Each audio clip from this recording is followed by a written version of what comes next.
الحمد لله نحمده ونستعينه ونستغفره ونؤمن به ونتوكل عليه ونعوذ بالله من شرور أنفسنا ومن سيئات أعمالنا من يهده الله فلا مضل له ومن يضلله فلا هادي له وأشهد أن لا إله إلا الله وحده لا شريك له ونشهد أن سيدنا وسندنا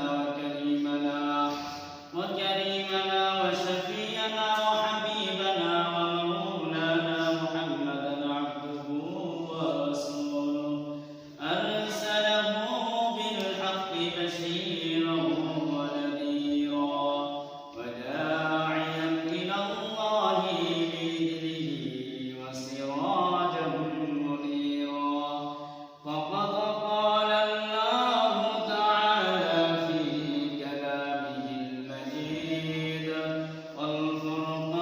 والفرقان الحميد فأعوذ بالله من الشيطان الرجيم بسم الله الرحمن الرحيم واتل ما أوحي إليك من الكتاب وأقيم الصلاة إن الصلاة تنهى عن المنكر ولذكر الله أكبر والله يعلم ما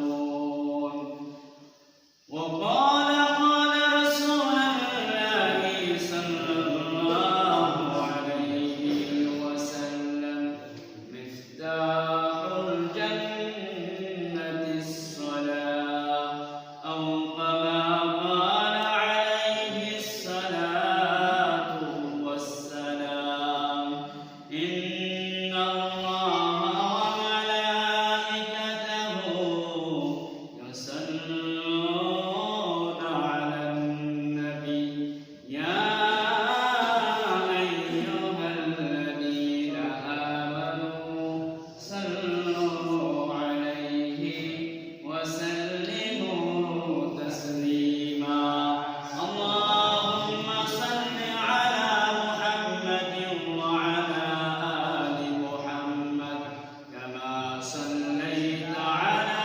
إبراهيم وعلى آل إبراهيم إنك حميد مجيد بلغ العلا بكماله كشف الدجى بجماله حسنت جميع خصاله صلوا عليه وآله زيارة مدينة دل میں ہے تمنا زیارت مدینہ کی دل میں ہے تمنا رہی ہے میرے پاس سفر کی سمانا بلغ العلا بكماله كشف الدجى بجماله حسنت جميع خصاله صلوا عليه وآله لا إله إلا الله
মহান আল্লাহ পাক রব্বুল আলামিনের দরবারে অগণিত শুকরিয়া, যেই মহান আল্লাহ পাক রব্বুল আলামিন আপনাদেরকে এবং আমাকে এই দুনিয়ার বিভিন্ন ফিতনা ফাসাদের দিক দিয়ে, কুমন্ত্রণার দিক দিয়ে, শয়তানের ওয়াসওয়াসা থেকে বাঁচিয়ে আল্লাহ পাক রব্বুল আলামিন ভালোবেসে পছন্দ করে মনোনীত করে যাচাই করে বাছাই করে আল্লাহ পাক রব্বুল আলামিন মহব্বত করে আল্লাহ কতগুলো পাগলপাড়া বান্দাদেরকে আল্লাহর ঘর মসজিদে পবিত্র জুমার দিনে এনে বসার জন্য তৌফিক আল্লাহ দান করেছেন।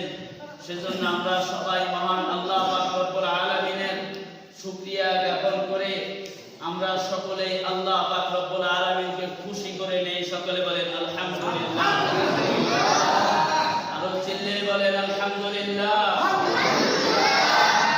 দুনিয়ার ভিতরে যত মানুষ আছে, সমস্ত মানুষ যতটুকু আল্লাহ পাক রব্বুল আলামিনের জন্য তার জানটা, তার মনটা, তার অন্তরটা, তার দেহটা, তার শক্তিটা আল্লাহর জন্য উজাড় করে দিয়ে দিবে, মহান আল্লাহ পাক রব্বুল আলামিন ওই বান্দার উপর তত বেশি আল্লাহ খুশি হয়ে যাবেন।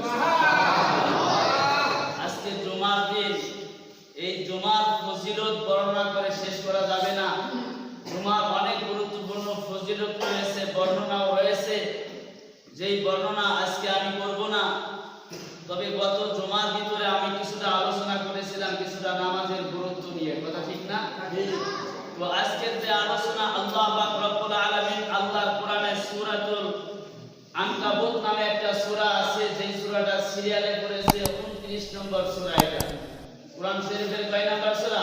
29 নম্বর সূরা, সূরাতুল আনকাবুতের 45 নম্বর আয়াতে 45 নম্বর আয়াতে মহান আল্লাহ পাক রব্বুল আলামিন আল্লাহর বান্দাদেরকে, আল্লাহর বান্দীদেরকে লক্ষ্য করে বলেন, আউযু বিল্লাহি মিনাশ শাইতানির রাজীম, বিসমিল্লাহির রাহমানির রহিম, উতলু মা উহিয়া ইলাইকা মিনাল কিতাবি ওয়া আকিমিস সালাহ ওয়া আকিমিস সালাতা ইন্নাস সালাতা তানহা আনিল ফাহশাই ওয়াল মুনকার ওয়া লাযিকরুল্লাহি আকবার ওয়াল্লাহু ইয়ালামু মা তাসনাউন। সকলে জোরে শুরু করে আল্লাহু আকবার। আল্লাহ পাক রব্বুল আলামিন ডাক দিয়ে বলেন, ও আমার বান্দারা, ও আমার বান্দিরা, আকিমুস সালাত, তোমরা নামাজ কায়েম করো। কি করো? নামাজ কায়েম করো, নামাজ ঠিক করো, নামাজ পড়ো। আমার আল্লাহ পাক রব্বুল আলামিন যখন বান্দাকে ডাক দিয়ে বলেন, তখন বান্দা প্রশ্ন করতে পারে যে আল্লাহ, এই নামাজ আদায় করলে কি পাওয়া যাবে, আদায় করলে কি ফজিলত আছে? আল্লাহ পাক রব্বুল আলামিন বলেন যে বান্দারা, আমার বান্দিরা শুনে রাখো, শুধু নামাজ কালাম পড়লে শুধু আখিরাতের ময়দানে তোমরা লাভবান হবা না, বরং দুনিয়ার ভিতরে তোমরা আল্লাহ পাক রব্বুল আলামিনের হুকুম 5 ওয়াক্ত নামাজ যদি তোমরা কায়েম করো, আদায় করো, মহান আল্লাহ পাক রব্বুল আলামিন তোমাদের জিন্দেগিতে চলাফেরায় মৃত্যু পর্যন্ত তোমরা নামাজ আদায় করে যাবা, নামাজ কায়েম করে যাবা, আল্লাহ তোমাদের জিন্দেগির সমস্ত বালা মুসিবত থেকে উদ্ধার করে দেবে। বলেন সুবহানাল্লাহ। আল্লাহ পাক রব্বুল আলামিন কিভাবে দুনিয়ার জমিনে আল্লাহর বান্দাদেরকে আল্লাহ পাক রব্বুল আলামিন নামাজের ওসিলায় আল্লাহ পাক রব্বুল আলামিন maaf করে দেয়, উদ্ধার করে। আল্লাহ পাক রব্বুল আলামিন বালা মুসিবত থেকে বান্দাদেরকে, বান্দীদেরকে কিভাবে উদ্ধার করে। লোকমান হাকিম তার পিতাদের, তার সন্তানদেরকে ডাকতে বলেন, ও আমার সন্তানেরা, আমি তোমাদেরকে কিছু উপদেশ করতে চাই।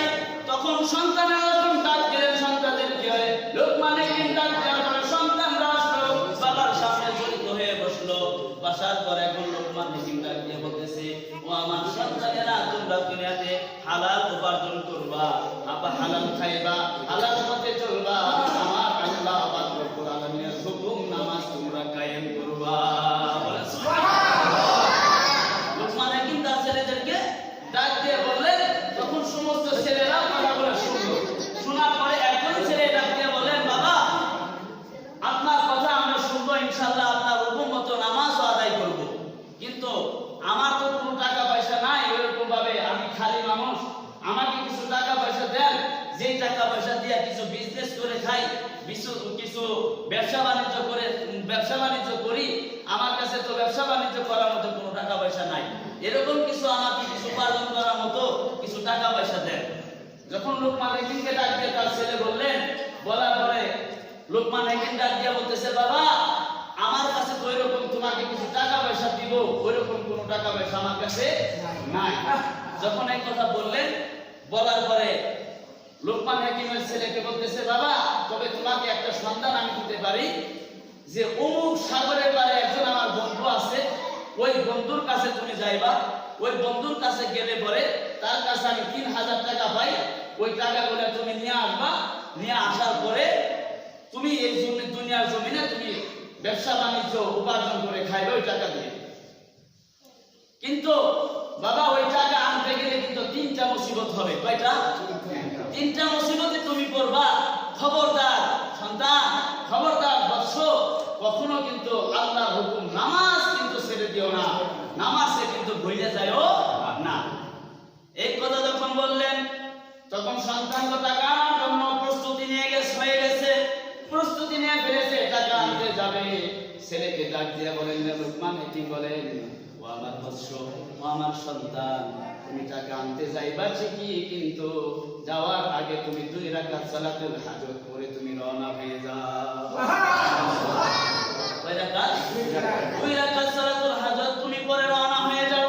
এই কথা যখন ছেলেকে বলল, বলার পরে বলতেছে, ও আমার বৎস, তুমি কিন্তু যখন নামাজ পড়ে যখন রওনা হইবা, রওনা হওয়ার পরে তোমার সাথে কিছু পানি তুমি নিয়ে যাবা। তুমি রাস্তায় চলতে চলতে চলতে চলতে যখন তুমি অনেক দূরে চলে যাবা, তুমি হয়রান হয়ে যাবা। তোমার পথ চলতে চলতে তোমার পানিগুলো গরম হয়ে যাবে। তুমি এমন সময় তোমার পানির প্রয়োজন হবে।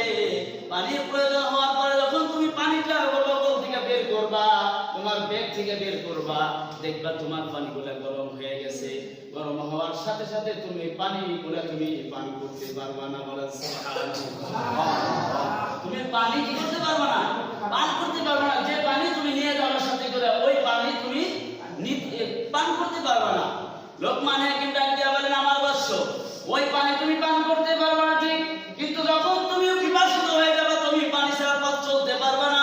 লোকমান হাকিম ডাক দিয়া বলেন, ও আমার বাবা, আমার বৎস, তুমি খেয়াল রাখিও, তুমি যখন নাকি পানির পিপাসায় জর্জরিত হবা, তোমার পানি তুমি পান করতে পারবা না ঠিক ওই সময় তুমি বাম দিকে তাকাইবা, তাকানোর সাথে সাথে দেখবা একটা জঙ্গল দেখা যায়। ওই জঙ্গলের ভিতরে মহান আল্লাহ পাক রব্বুল আলামিন পাথরের চিবা দিয়া ঝর্ণা প্রবাহিত হইতেছে। বলেন সুবহানাল্লাহ। ওই পানিটা অনেক মিষ্টি, ওই পানিটা অনেক ঠান্ডা। এই কথা যখন লোকমান হাকিম ডাক দিয়া বললেন, তখন সন্তান কে বলতেছেন কিভাবে যাবে, রাস্তা কিভাবে চলবে। ও আমার বৎস, ওই পানি যখন তুমি পান করবা তুমি সবল হয়ে যাবা, তোমার মনে অনেক শান্তি এসে যাবে। আবার তুমি পথ চলতে থাকবা, আবার পথ চলতে চলতে তুমি ক্লান্ত হয়ে যাবা। ক্লান্ত হওয়ার পরে তোমার মনে ভাব আসবে, আমি একটা যদি ছায়া পাইতাম, ওই ছায়ার নিচে আমি একটু বসে একটু আরাম করতাম। সুবহানাল্লাহ।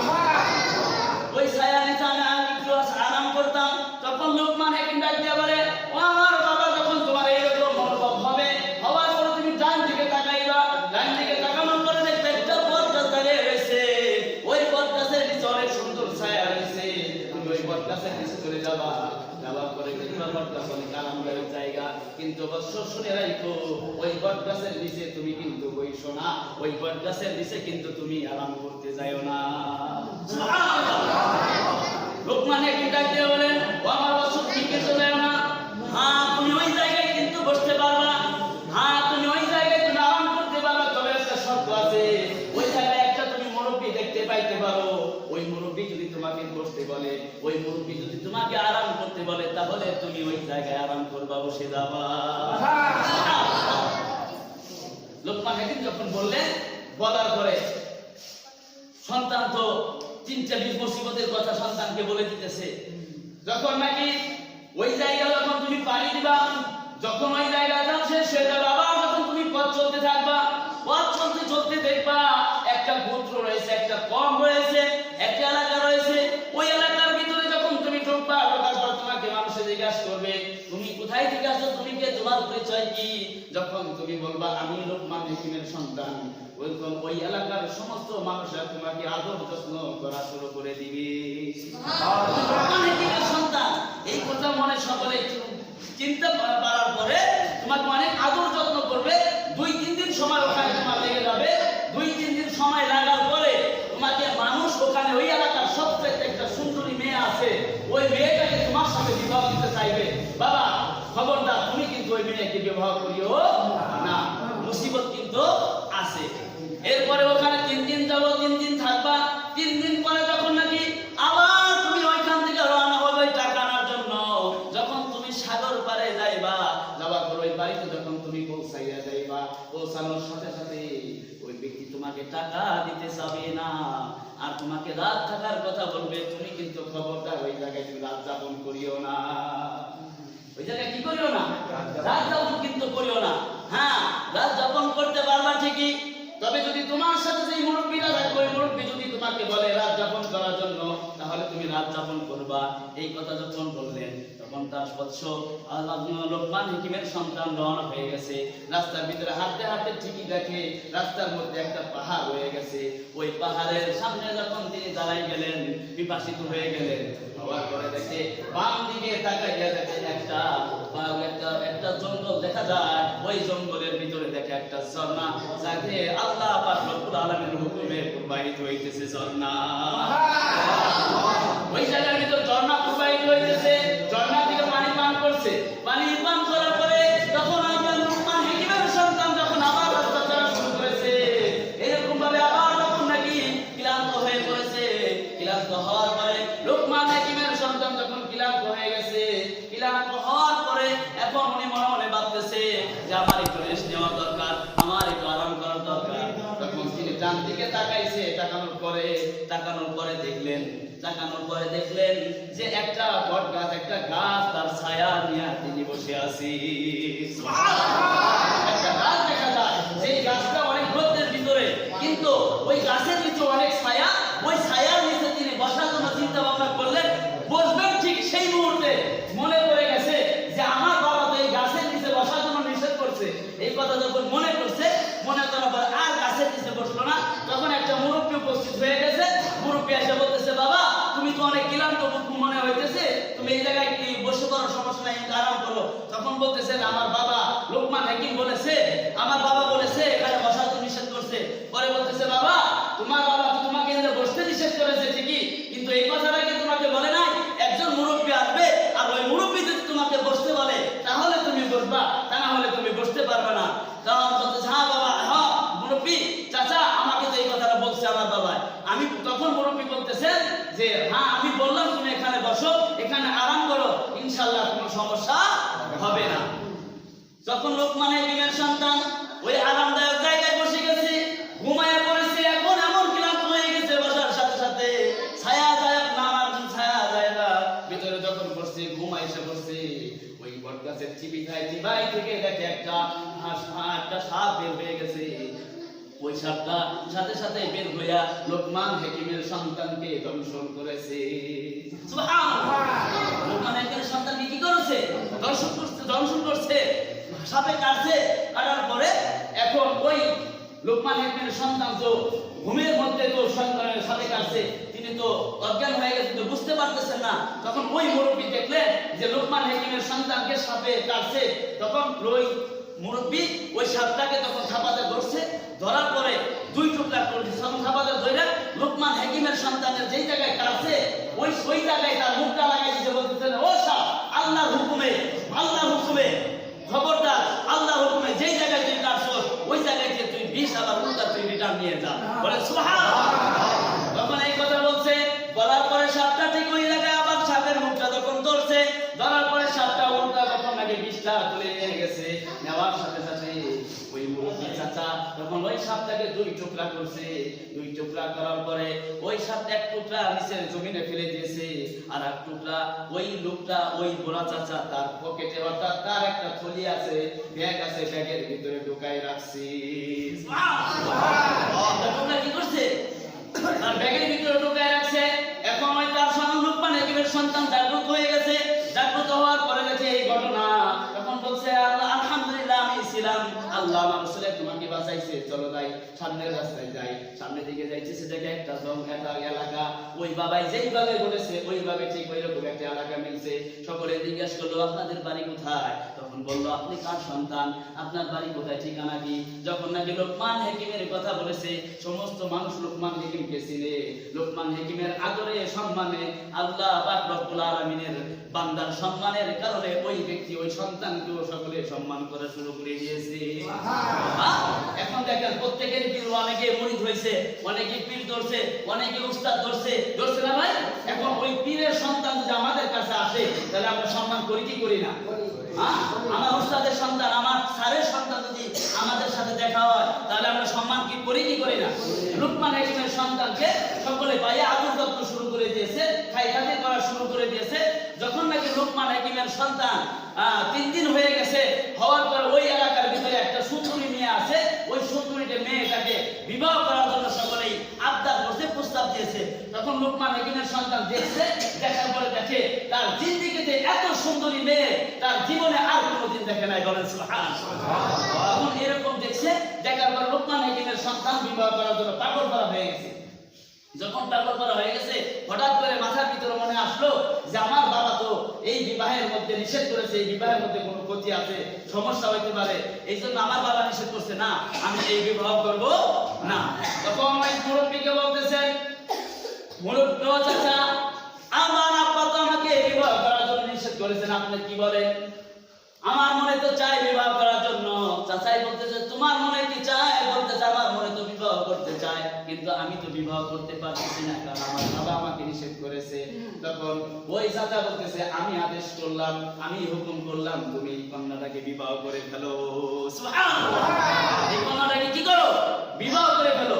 যখন বিবাহ করছে, তখন সমস্ত মানুষ রাস্তা দিয়ে হাইটা যাইতেছে আর বলতেছে, এটা কি? তখন বলতেছে, ওই মেয়েটা জামাই, এটা যে মেয়েটাকে গতকালকে বিবাহ হইলো, এই আজকে যে বিবাহ হইলো, এই মেয়েটার জামাই। তখন বলতেছে, কি আর বিয়া শাদী করে লাভ কি? সকালবেলায় তো দাফন করতে হবে। সকালবেলায় কি করতে হবে? দাফন করতে হবে। অর্থাৎ এই মেয়েটা এক নয়, দুই নয়, এই এক থেকে নিয়ে 9 পর্যন্ত 9টা বিবাহ হয়েছে। যতটা বিবাহ হয়েছে, রাতের বেলায় যখন তার স্বামী তার সাথে তার সাথে গেছে, যাওয়ার সাথে সকালবেলা লাশ হয়ে ওই ঘর থেকে বের হয়েছে। নাউজুবিল্লাহ! ওই ঘর থেকে বের হয়েছে। বের হওয়ার পরে সকল মানুষ তো বলতেছে, তাহলে আর কোন খায় না, কাম নাই, লোকমান হাকিমের বলা, তাহলে এই মেয়েটাকে বিবাহ করলো আর শেষ মুহূর্তে মরার একটা ফোন দিলাই করলো, ঠিক না? এরকম চিন্তা ভাবনা সকলে আলোচনা সমালোচনা করতেছে। করার পরে তখন ওই যে চাচা বিবাহ করার জন্য অনুমতি দিয়েছে, ওই চাচা বলতেছে, ও আমার লোকমান হাকিমের সন্তান, দয়া করে, ও আমার ভাতিজা, একটা তোমাকে সব কথা বলে দেই, তুমি যখন ঘরের ভিতরে ঢুকবা, ঢোকার পরে তোমার বিবির সাথে তুমি কিন্তু আলাপচারিতা করবা, কথাবার্তা বলবা, কিন্তু তোমার স্ত্রীর সাথে তুমি কিন্তু গোপন কোন কাজে কিন্তু তুমি লিপ্ত হইও না। দয়া করে তুমি লিপ্ত হইও না। যখন তার সাথে তোমার কথাবার্তা শেষ হয়ে যাবে, তার আগে শেষ হওয়ার পরে তুমি আমার সাথে দেখা করে, তারপরে তোমার স্ত্রীর সাথে তুমি মেলামেশা করো, দেখা সাক্ষাৎ করো, সমস্যা নাই। এই কথা যখন চাচাই বলছে, বলার পরে এখন ওই লোকমান হাকিমের সন্তান যখন নাকি কথাবার্তা বলা শেষ হয়ে গেছে, অনেক কথাবার্তা হয়ে গেছে, তখন বলতেছে, আমি একটু বাহিরে যাব, আমি বাহিরে যাওয়ার পরে আমি একটু রেস্ট করে আসি, একটু জরুরত আছে। জরুরতের কথা যখন বইলা, লোকমান হাকিমের সন্তান যখন ঘরের বাইরে আসছে, ঘরের বাইরে আসার পরে এখন ওই চাচার সাথে যখন দেখা সাক্ষাৎ করছে, চাচাই বলতেছে, ও লোকমান হাকিমের সন্তান, ও আমার ভাতিজা, শুনে রাখো, তোমার স্ত্রীর সাথে তুমি যখন নাকি যাইবা, যাওয়ার আগে একটা শর্ত আছে, তোমার স্ত্রীর কাছে আমার কাছে একটা বদনা আছে, এই বদনাটা দিলাম, তোমার স্ত্রীর কাছে নিয়ে দিবা, যে কোনো ভাবেই হোক তোমার স্ত্রী যেন এই বদনার ভিতরে, এই পাত্রের ভিতরে যেন পেশাব করে। কি করে? পেশাব করে। এই পাত্রের ভিতরে যে কোনো ভাবে তুমি পেশাব করাইবা, মানতে যাবে না, তুমি মানাই ছাড়বা, যে কোনো ভাবে তুমি পেশাব করাবা। যখন নাকি ওই ছেলেটা ওই বদনাটা নিয়ে, ওই বর্তনটা নিয়ে যখন ঘরের ভিতরে আবার ঢুকছে, ঢোকার পরে স্ত্রীকে বলতেছে, তুমি এটার ভিতরে পেশাব করো। যখন স্ত্রী শুনতেছে না, আমি পেশাব করবো না, তখন বলতেছে, না, তোমাকে পেশাব করতেই হবে। স্ত্রী তো জানে না ঘটনাটা কি, নয়টা স্বামী কিভাবে মারা গেল, কেনই বা মারা গেল, কিছুই জানে না। এখন ওই সন্তানটাই লোকমান হাকিমের সন্তান বলতে, তুমি পেশাব করো। তখন পেশাব করছে, ওই চাচা বলে দিয়েছে, যখন পেশাব করবি, পেশাবের বর্তনটা যখন পেশাব করা শেষ হয়ে যাবে, ওই বর্তনটা তোমার হাতে নিবা, হাতে নেওয়ার পরে ওই বর্তনটা যে কোনো একটা পাত্র দিয়ে, যে কোনো একটা কিছু বর্তনটা ঢেকে ফেলবা সাথে সাথে। যখন ওই বর্তনটা ঢেকে ফেলেছে, ঢাকার পরে আবার যখন চাচার কাছে নিয়ে আসছে, চাচার কাছে নিয়ে আসার পরে যখন বর্তনটা দিছে, বর্তনটা দেওয়ার সাথে সাথে দেখি ওই বর্তনের ভিতরে 2টা সাপ। কয়টা? 2টা সাপ দেখে ওই বর্তনের ভিতর থেকে বের হয়ে গেছে। ওই বর্তনের ভিতর থেকে ওই সাপটাকে সাথে সাথে ওই চাচা বের করে মেরে ফেলে দিয়েছে। ওই সাপ 2টাকে মেরে ফেলছে। মেরে ফেলার পরে তখন ওই ভাতিজাকে বলতেছে, লোকমান হাকিমের সন্তানকে বলতেছে, ও আমার ভাতিজা, শুনে রাখো, এই মেয়ের জন্মকালীন থেকে নিয়ে এই পর্যন্ত আল্লাহ পাক রব্বুল আলামিন কুদরতি শক্তিতে তার পেটের ভিতরে 2টা সাপ ছিল। আর ওই সাপ 2টা এই পর্যন্ত যতবার বিবাহ হয়েছে, যতবারই তার স্বামী তার সাথে মিলন করতে গেছে, ততবারই ধর্ষণ করে করে 9টা স্বামীকে এই সাপেই মেরে ফেলে দিয়েছে। বলেন সুবহানাল্লাহ। এই কথা যখন বলছে, বলার পরে তাহলে এই 2টা সাপ কিভাবে বের হয়ে এলো, এই বর্তমানে কিভাবে আসলো? আপনারা জানেন, এক দেশের যদি কুত্তা কুত্তা অপর দেশে চলে যায় তাহলে ঠ্যাং উঁচা করে দৌড় দেয়, ঠিক না বেঠি? ঠ্যাং উঁচা করে কিন্তু দাবার দেয়। এরকম ভাবে সাপ এক এলাকার সাপ যদি আরেক এলাকায় সাপ চলে যায় তাহলে ওই সাপটাকে মারার জন্য ব্যস্ত হয়ে যায়। ওই যে একটা বট গাছের নিচের দিকে একটা সাপ বেড়েছিল, ওই সাপের এক টুকরা কিন্তু জমিনে ফেলে দিয়েছে, আর এক টুকরা তার জেবের ভিতরে রেখেছিল। ওই জেবের ভিতরে যে টুকরাটা ছিল ওই লোকমান হাকিমের সন্তানের কাছে যেই বর্তনটা দিয়ে দিছে, দেওয়ার সময় ওই টুকরাটা বের করে বর্তনের ভিতরে ঢুকাইয়া দিয়েছে। যখন ওই বর্তনের ভিতর ঢুকাই দিছে ওই সাপের টুকরাটা, তখন ওই বদনার ভিতর যে সাপের টুকরাটা ছিল, তখন ওই মেয়েটা যখন পেশাব করতে গেছে, পেশাব করার সাথে সাথে ওই ভিতরে সাপগুলো দেখছে, বাহিরে আর একটা সাপ দেখা যায়। তখন ওই সাপটাকে মারার জন্য যখন জাপ দিয়ে বের হয়ে আইছে, তখন আর ভিতরে ঢুকতে পারে নাই, এই বর্তনের ভিতর রয়ে গেছে। এই সাপ দুটো তোমাকে দেখলাম আর এই জমিনের ময়দানে তো এই সাপটাকে আমি মেরে ফেললাম। বলেন সুবহানাল্লাহ। তখন লোকমান হাকিমের সন্তানকে বলল, যাও, এখন আর কোনো সমস্যা নাই, এখন আর কোনো সমস্যা নাই, এই স্ত্রীর কাছ থেকে আর কোনো স্বামী মরেও যাবে না, তুমিও কোনোদিন আর মরবে না। এই অবস্থায় যখন রাতের বেলায় ঘুমায় পড়ছে, ঘুমানোর পরে যখন সকালবেলা সমস্ত মানুষ লাশ আনতে গেছে, 9 জন তো মারা গেছে, 10 নম্বর তো লাশ আনতে যাবে না, তো লাশ আনতে গেছে। লাশ আনতে যাওয়ার পরে যখন নাকি পার মধ্যে হাত দিছে, হাত দেওয়ার সাথে সাথে লোকমান হাকিমের সন্তান তো প্লাবতে খাড়া গেছে। বেয়াদব, ঘরে ঢুকতে হইলে তো অনুমতি নিয়ে ঢুকতে হয়, এটা কিন্তু জানিস না? সকল তো হতবাক হয়ে গেছে, মানে মরা মানুষ আবার তাজা হইলো কিভাবে? মরা মানুষ আবার কিভাবে তাজা হইলো? এই কথা যখন বলছে, বলার পরে তখন ওই লোকমান হাকিমের সন্তান বলতেছে, না না, সকলের সন্তান, সকলের বাবা নয়, সকলের বাবা আর আমার বাবা এক নয়, আমার বাবার নামের সাথে লোকমান হাকিম আছে, সকলের বাবার সাথে লোকমান হাকিম নয়। এই জন্য আমার বাবার কৌশলের কারণে আল্লাহ পাক রব্বুল আলামিন আমাকে উদ্ধার করেছে। বলেন সুবহানাল্লাহ। 3টা মুসিবতের ভিতরে 2টা মুসিবত আলোচনা হইল, আর একটা মুসিবতের আলোচনা ইনশাআল্লাহ আছে। আল্লাহ পাক যদি তৌফিক দান করে সামনের জন্য ইনশাআল্লাহ আলোচনা করব। আল্লাহ তৌফিক দান করে, সকলে বলেন আমিন। নামাজে কিভাবে মানুষকে পাপাচার কাজ থেকে, খারাপ কাজ থেকে কিভাবে উদ্ধার করে সেই বিষয়ে আলোচনা হইতেছে ইনশাআল্লাহ। এই বাকি আলোচনা সামনের সময় হবে, আল্লাহ পাক তৌফিক দিলে করব ইনশাআল্লাহ। তৌফিক দিলে আপনারা শুনবেন। আল্লাহ আমাদের সকলকে আমল করার তৌফিক দান করো, সকলে বলেন।